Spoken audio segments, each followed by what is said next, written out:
My sister's wedding was in a garden on a beautiful spring night.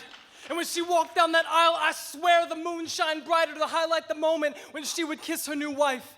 And when she did, the air caught fire with a passion so intense that it singed the green grass brown, and heaven had to pour down tidal waves of rain to keep the earth from catching on fire. And all 6 bridesmaids ran for shelter. The caterers scrambled to get the wedding cake covered. The priest tucked her in an oak tree, but those 2 girls, they just stood there, frozen in a kiss. The locks and keys of their lips perfectly fit.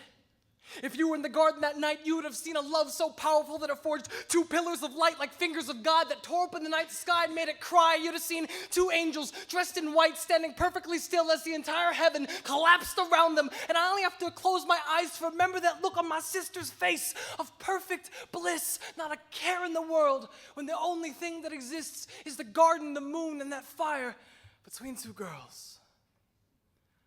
My sister and her new wife hold hands in complete silence on the entire plane ride back from Canada, knowing that when they returned home to America, that their marriage would not be recognized. As if all the promises they had made behind locked doors weren't actually gifts to the night. As if all the vows they made under the moon and God weren't legitimate. As if the locks and keys of their lips didn't perfectly fit. And my mom always told us that everyone's entitled to their opinion. I can think what I want and you can think what you want, but that doesn't keep me from being right and you from being fucking wrong. Because anyone who doesn't think that my sister can love freely can go straight to hell. Do not pass purgatory. Do not collect alternate salvation. And I don't understand why my sister's marriage is even in question. It's not like she's part of a cult religion, marauding the midnight, converting straight women. It's not like the gold wedding band on her finger casts a damning shadow that swallows the innocent. And if she's going to hell because of who she is, I bet she'll accept it. And her new love will be swimming in the lake of fire hand in hand without repentance. So what Republican paradise are you trying to get into? The one with Saint Dick Cheney standing at the pearly gates, handing out rejections, and even his own lesbian daughter is fucked because of who she loves and her sins will not be washed away regardless of confession. I say, fuck that. I want my sister to be able to wipe away her tears with a copy of the Constitution that doesn't take away her right to say I do.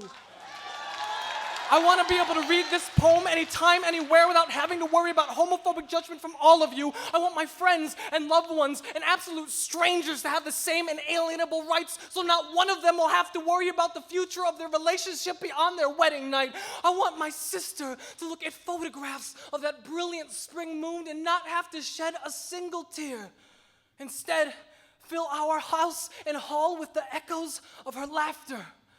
Like how I pray that everyone who hears this poem realizes that marriage is about love and nothing else matters.